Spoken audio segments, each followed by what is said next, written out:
Welcome to Ignite to Impact, a weekly podcast that explores what it takes to make your community, our nation, and the world a better place. You've tuned in to be inspired and enlightened as we pull back the curtain and dive into intimate and energetic conversations with achievers and doers. We are talking with leaders who are in the trenches making phenomenal changes through business, nonprofits, education, and the arts. Our goal? To encourage, motivate, and challenge you to go to the next level in leadership. Now, here's your host, Master Leadership Strategist, Dr. Geneva Williams. So, let's ignite to impact. Hey there, and welcome to another Ignite to Impact. I'm so glad you're with us today, and you're part of the conversations that we're having about making this world a better place. And you know that every week we bring you these terrifically inspiring stories from people from all walks of life, whether they be nonprofit execs, artists, teachers, entrepreneurs, corporate folk, just everyday folk, unleashing their leadership, solving problems in their community, creating change and leaving impact wherever they go, whether they're fighting hunger or finding ways to end homelessness, helping children learn to read, working to eliminate poverty, working on education, race relations, transportation, or crime. You know, we're traveling around the country, learning what real leaders do day to day, how they ignite collaboration and just turn those bad situations around and still stay excited about their own journey in leadership. And we're also going to discover one of my favorite topics is about how these leaders build legacy to create that everlasting impact.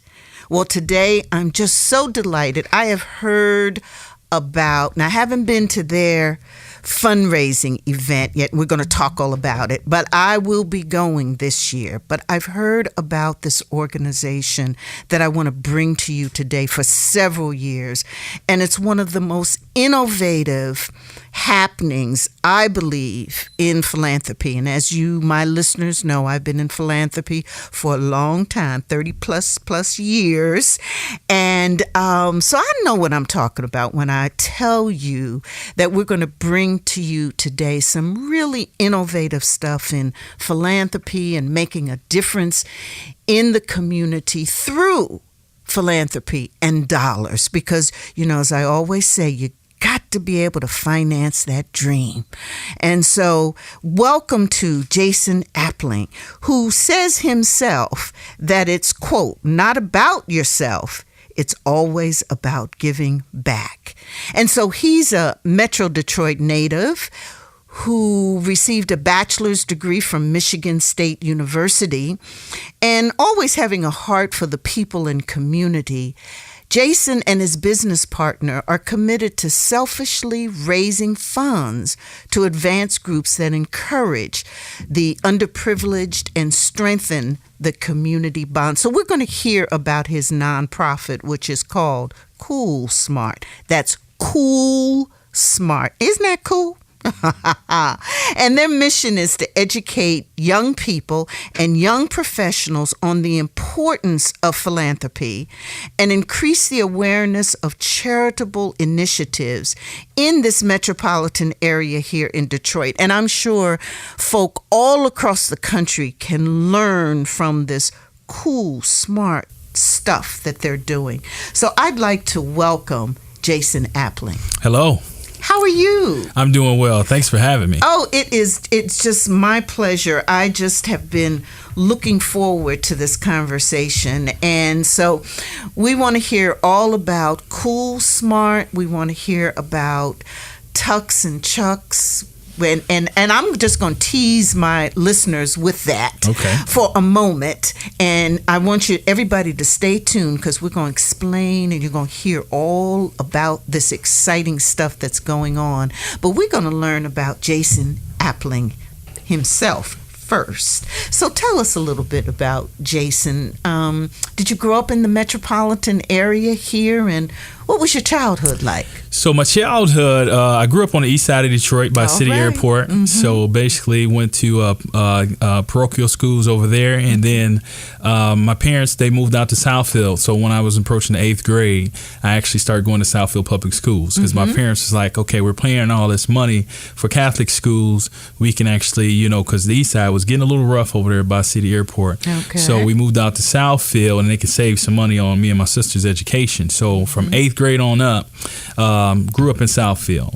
And Southfield is, for those of you who don't know the metropolitan area, if I said Southfield was a suburb of Detroit, now that wouldn't be right. It's like a city right on the outskirts of Detroit. That's is that correct. The way to describe it? That's correct. Okay. That's correct. So went to Southfield Lathrop High School, and then after graduating from high school, went to Michigan State University. Okay. So I'm a Spark. Fantastic. So, was there anything that happened in your childhood in growing up that kind of sparked where you are today and what you do today? My father, I have to give a lot of credit to my father. So really going through high school and just playing sports and really not having an understanding of what I wanted to do, I leaned heavily on my dad. And I think my dad took the opportunities that he didn't take advantage of when he was a youth, and he told me what to do. He's like, son, this is what I should do, what I should have done, and you should do it. So I just trust my dad. He was an entrepreneur. He worked in corporate America. My dad was like my best friend. So I've always listened to my dad. A lot of things that I've acquired or positions that I've got in my life is because my dad told me to do it. Oh, wow. Now, was there something, so what was your favorite leadership lesson that you learned from your dad? Basically being entrepreneurial. I have an entrepreneurial family. Growing up, my father, he owned cabs. My mother, she owned our own cosmetic company. She owned our own catering company. So just that family, the entrepreneurship was like, you can work for corporate America, but having a vision and carrying that out and doing things the way you want to see them, like your own vision, and being a visionary. I think that's, just watching them just build things and create and be able to bring in some income. I think that was the thing that I saw and I liked most. And that kind of spurred you. Now, oftentimes entrepreneurs who, do their own thing in business, they, at least the ones I've talked to, also find it very important to give back to the community. Did you see that in your family of entrepreneurs? Did you see that growing up? Yeah, I saw it actually with my father within our family itself, because one of the things that my father actually did is all of my older cousins that went to prom, he actually rented their limousine for them. So that happened from, my oldest cousin all the way down till it got to me. And I saw him, like my father was always the one that was giving back to my cousins, relatives and stuff like that. So he always had a giving nature. So it was naturally for me to pick up on that. So you went to local schools and went to Michigan State. And then now you're working at GE? I work for General Motors. General Motors. So 4 years ago, I worked for General Electric. That's what I thought. Okay, so you left there from college. Yes. You went there. Exactly. Well, from college, I worked at Federal Mogul. Oh, okay. Yeah, so I started at Federal Mogul. Then once I left there, I went to General Electric. Okay. And then now I'm at General Motors. So I dropped the E for the M. Oh, okay. All right. Yeah. And what do you do at these places, Federal Mogul, GE, and GM? Yeah, so when I was at Federal Mogul, I started off being a security administrator. That's basically granting access to accounts like, let's say, use SAP. I would create that account and give you the privileges. And then I became the manager of that group. And then I went into, so around 2008, Sarbanes-Oxley became big because you had Enron and all these leaders that were mismanaging company funds. I started to get into that, and then I went off to Shanghai, China. So I actually lived in China from 2000, I think it was 2008 to 2009 for about a year and a half. And I was out there, and I basically managed Asia Pac when it came to compliance. And then when I came back, I became the manager of that department. Okay, so you gave us a lot. I mean, you were here, Federal Mogul, you're into security. Sarbanes-Oxley, which were standards, ethical standards. So tell our listening audience a little bit about Sarbanes-Oxley and the kind of work that you do and what you did in China. Right. So basically what was happening, SOX is a regulatory standard. So what was happening around Enron, because most people can relate to Enron, you had company executives that were mismanaging company money. They might, let's say you have a CFO or CEO that's just living a lavish luxury lifestyle off the company money, and nobody's there for checks and balances. So what SOX actually does, it puts a framework around how money is spent through financial ledgers and also through IT systems, because a lot of procurement happens through IT systems. So what I actually was tasked with when I went out to China, a lot of our plants was failing audits. So they actually brought me in so we can build documentation, because you had to have documentation in place for 6 months or longer, to where I can show that your process is in place and it's actually successful. So I went out there and I actually got a lot of these plants to start passing these audits, and I was only supposed to be out there for 3 months, and it ended up being a year and a half. So what was China like? Oh, amazing. I mean, I remember the first day I got on the plane and I wanted to tear up, because I'm like, I'm going to China, and only thing you know about China is you hear communist country, you see the old world China and kung fu movies and stuff like that. So I didn't know what I was getting myself into. I just knew at the time when an opportunity came across my desk, I wanted to get out of the role that I was in, because I was hitting the ceiling. Okay. So me being the Scorpio I am, I just jumped off the cliff. Okay. I mean, I'm very adventurous and risk taker. So once I got out there, I mean, I noticed Shanghai, it was, I mean, I love my city, Detroit, Metro Detroit, but it was better. I mean, Shanghai was more advanced. It was like going to, Shanghai is like the New York of Asia. Okay. And that was the feeling. So for me, it was actually, I got exposed to people from all around the world. I got to learn a little bit of Mandarin. I kind of lost it because, if you don't use it, you lose it type of thing. But I mean, I know people all around the world, and then my view of the world and how I do business and how I interact with people is totally different now. You took a guy who was thinking locally, now I think globally. So you say that, and I often hear people say that, as a result of international travel and, you expand your horizon, you think differently now. So, and you're now back in Detroit. Right. So what is it so tell us one way that you now think differently about Detroit. So when I think of Detroit, I think of, like you say, growing up in Detroit, all I knew was Detroit. I mean, I grew up in Detroit, went to Southfield, just Metro Detroit. My mindset was very local. But now, when even from the standpoint of the corporations that I work at, I understand global commerce and sustainable growth, and your product just can't be successful here. It has to be successful, and it has to relate to people all around the world.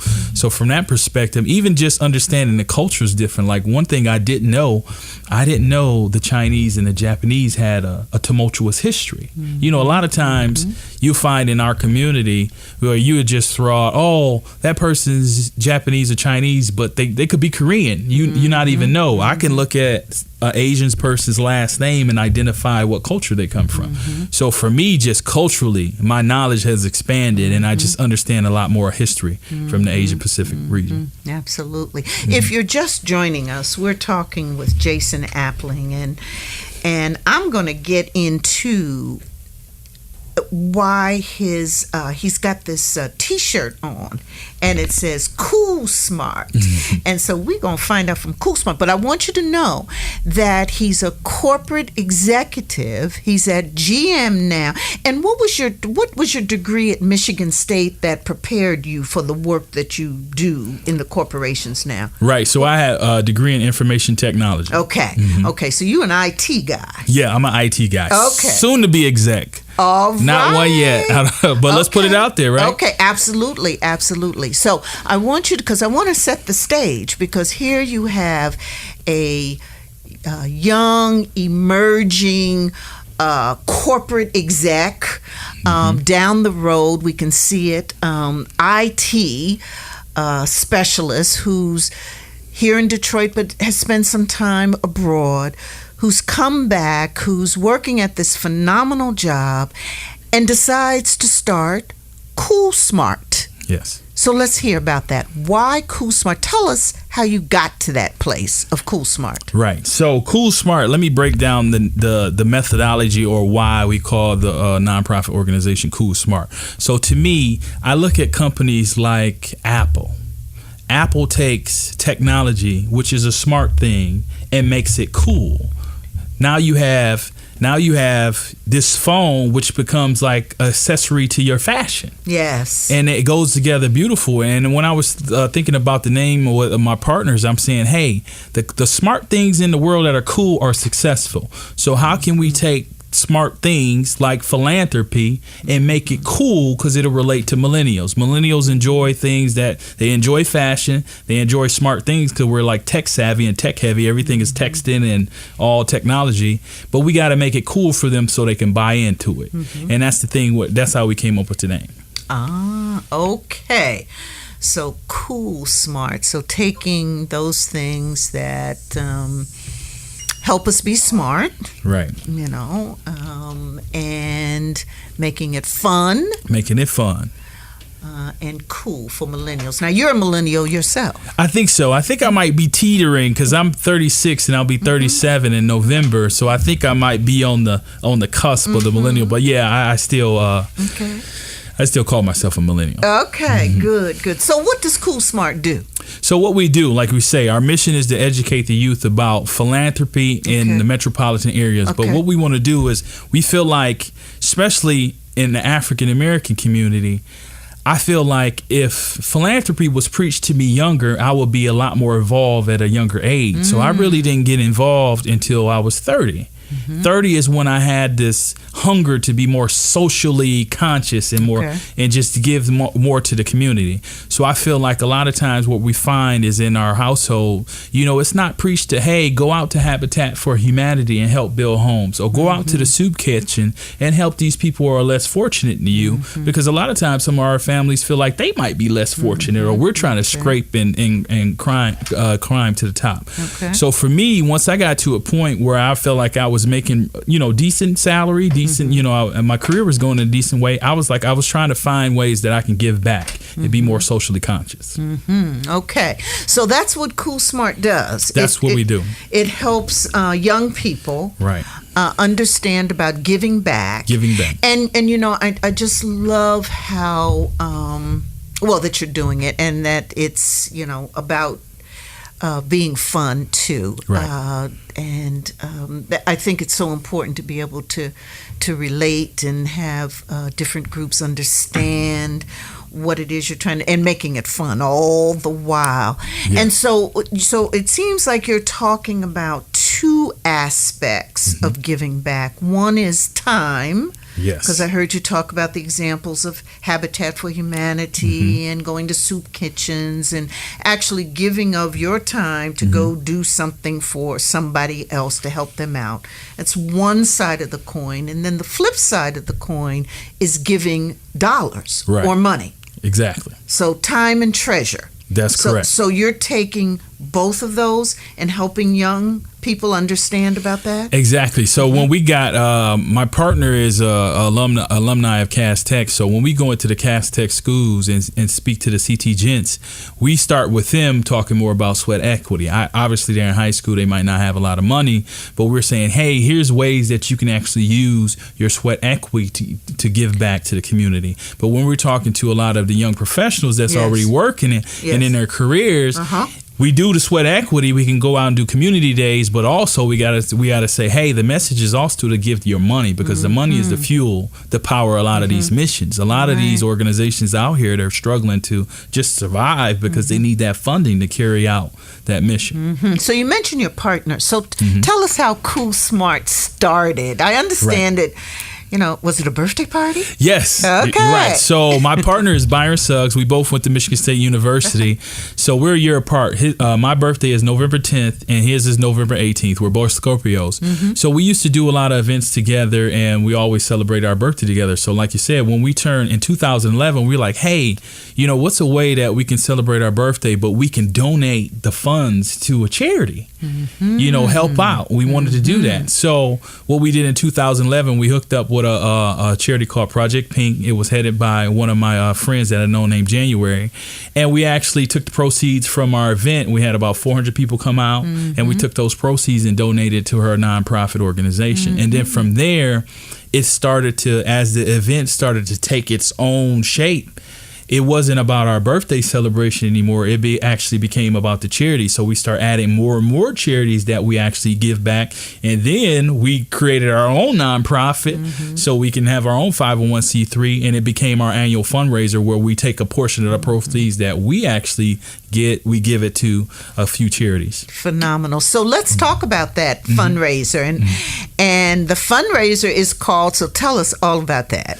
Right. So basically, I remember me and my partner, we was trying to figure out, let's come up with a dynamic name or a theme for this event so it become popular. People like to dress up and do themes and stuff like that. So he actually, when he got married, him and his groomsmen, they wore tuxedos and Chuck Taylors. And he was like, I want to figure out a way that we can wear tuxedos and wear Chuck Taylors. And I just like, oh, Tux and Chucks. It was so simple to me. Tux and Chucks. Yeah, we keep it simple. And then it's funny how something so simple people get really excited about, because you got men wearing tuxedos and suits with Chuck Taylors.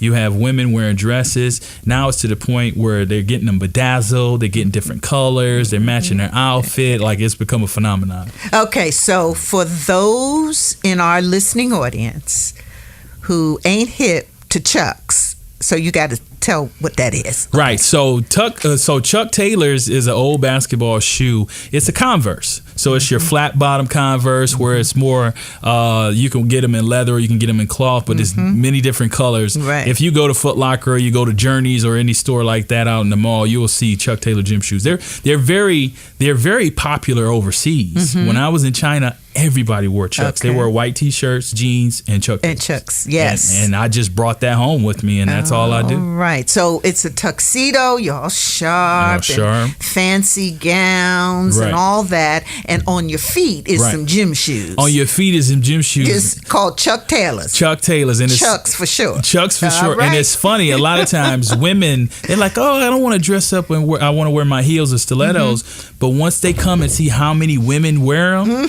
the next year they're like, oh, this is the best thing. I can be comfortable and have a good time. My feet's not hurting. That's right. And listen, for my generation, I love the fact that we can wear them sneaks. And it's funny because I went out, as I was sharing with you earlier, Jason, I had gone out and I brought, and I didn't know they were Chucks and Chuck, but I brought these fabulously comfortable sneaks, and they look good, and they're red leather.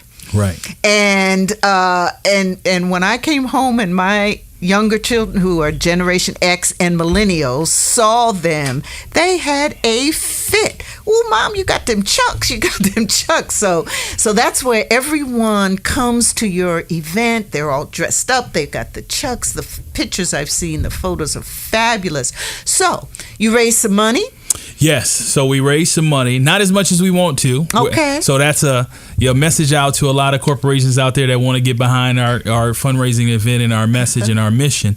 But yeah, we do raise money. We make sure the money that we give to the other nonprofits that we highlight, we make sure we give them money as well, and we raise money for our programming for the upcoming year. So tell us about the nonprofits that you support. Right. So last year, a couple of nonprofits that we supported, I don't know if you know Jason Wilson of the Union Group. Okay. He actually had this program called The Cave of Adunalum. And I think on that TV show that comes on network TV, This Is Us, they actually kind of, one of their shows was inspired by one of his programs that he do with young men. It's about teaching young men to get involved with their emotions and express their emotions and stuff like that. So that's one of the organizations that we did. And another organization is called Identify Your Dream. So it's one of our friends. She went to Michigan State. She has a nonprofit about giving back to people who've been through traumatic experiences.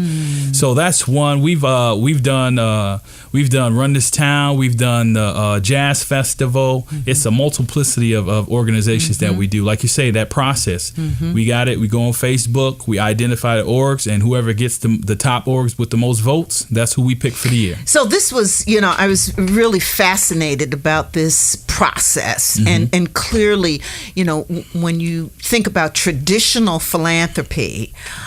This is a new, innovative process. So what you do is you vet these organizations. That's correct. And then you put them on Facebook and you ask thousands and hundreds and thousands of people to express their opinions about which group should get the money. Is that right? That's correct. We feel like when it comes to nonprofit, being transparent as possible. That way, I think it's best for the people to understand the process and understand how things selected. So we give it to the people. It's up to you. If you want us to highlight an organization and actually give them a monetary gift, you go vote for them. And they'll be selected. The top few organizations will be selected. And I felt that was better than us, our board members selecting who we want and then the people not understanding, because a lot of people get very touchy about that if their organization is not selected. So we just give that process to the people. If the people want you in there, you'll get all your folks to give you votes and you'll win. Fantastic. It's very, very, very innovative. So Jason, so clearly the Tucks and Chucks, your biggest fundraiser, your biggest event. In fact, you're known in this community and probably around the country. Do you do other kinds of programming? Yes, we do. Okay, tell us about that. Yes, we do. So basically, we have an acronym called PATCH, PATCH. So we focus on politics, the arts, technology, charity, and health. So from a political standpoint, we kicked off a program this year with Detroit Young Professionals called Detroit Youth Vote. And one of the things that we noticed is in Detroit, millennials didn't vote.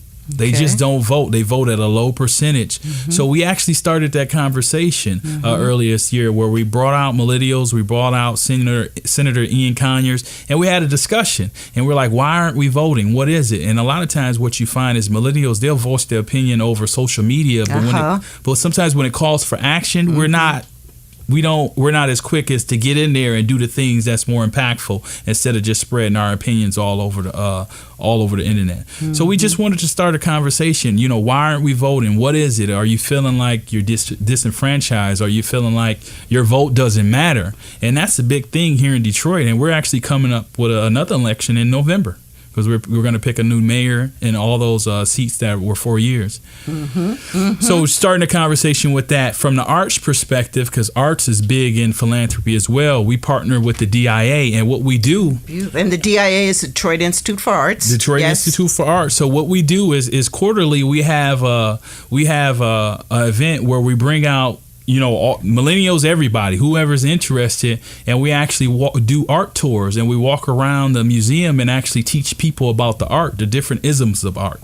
So, realism, the different regions of art, the different, kinds of art, to get people more into art and create a culture of more art enthusiasts amongst the millennial group. Right. And so where do you see Cool Smart, this organization that you've created to encourage young people to get into giving back, both time and treasure? Where do you see this going? I actually see it going long as we keep chipping at it, because it's going to take a while, because we're cultivating minds. And like you say, I don't think culturally it was heavy when we're growing. Like if it was when I was 5 and I was taught this, I would be given more now. So I think it has to start somewhere. So it just started at 30 for us. So the people that we impact and follow us, we're really only, at 30, I was 37 years ago. So we're only 7 years old in that concept of trying to build that type of mind frame. So I think where it's going to go, it's going to get to the point where maybe we're more seasoned, like people that you're more familiar with. You've been in the philanthropy game for 30 years. Hopefully I can say the same thing, because that's powerful right there. So 30 years from now, hopefully when I'm 60, the people that we're impacting are turning 30 themselves, and they're a lot farther. They're a lot further than I was when I was 30. The conversation of, hey, we're not raising enough money or we don't have enough awareness, that's not our issue then, because people are just giving. Well, I just love, though, Jason, what you and your partner are doing, that you're finding ways. You have, you're a corporate exec and you work at General Motors, and I understand your partner works at Quicken Loans. Quicken Loans, yes. And so you all are in the corporate world, you're executives, but you're unleashing your leadership, what you've learned, what you know, to help others, to help others learn how to give back and make a difference. So Jason, tell me, if you could give a piece of advice to millennials about how they should give of their time and treasure. And let's say they say, yes, we want to do it. How do we do it? What advice would you give millennials about giving their time and treasure? What would you tell them? I think for us, like I was saying, I think a lot of millennials, we're quick to give our opinion and take a stand socially and electronically, but when it comes to getting in the trenches, you don't see as much as you should. And my advice would be to whatever change you want to see in the world, be that change. You can be that one person that starts something. If you see something, if there's not a lot of people that you recognize in the political realm, go run for office. If you feel like that, hey, we're not supporting each other enough, be like me. Start organizations that's trying to enrich and educate us about supporting initiatives that impact where we live. Just be the change that you want to be. I mean, that's the best way to do it. I mean, because we can talk about it till we're red in the face, but until you really put some desire and fire behind it, it's just a conversation. Right. Well, be the change you want to be. You certainly take your own advice.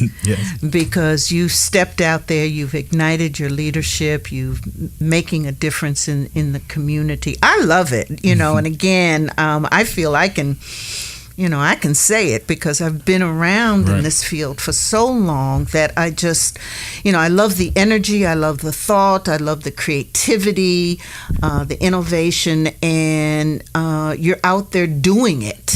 And that makes a difference. You're making that impact. Well, and so the next Tucks and Chucks is Friday, November 25th. It's always Black Friday, and it'll be at Motor City Soundboard. So Motor City Casino at the Soundboard. Yeah, which is in Detroit, Michigan. And you packed the place. Yeah. I mean, it's all over the place. It's all the way live. It is. It's a good time. It's a good mix. Yeah. It's a good mix of philanthropy, but you're still taking people who just want to have a good time. Never, any age, it doesn't matter if you're 21 or you're 75. I've never met anybody that didn't want to have a good time. Right. So it's for all ages. My parents actually come. My parents come, and it's comfortable. We have food. It's open bar.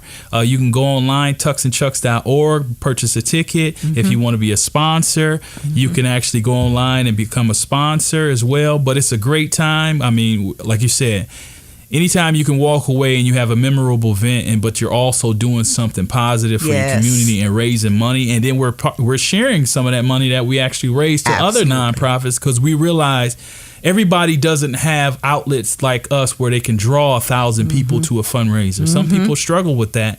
So knowing that we don't struggle with that, we want to share some of the wealth. Absolutely. You've got the secret sauce, Jason, because I'm telling you, there's a lot of traditional nonprofits would love to draw the crowds that you do.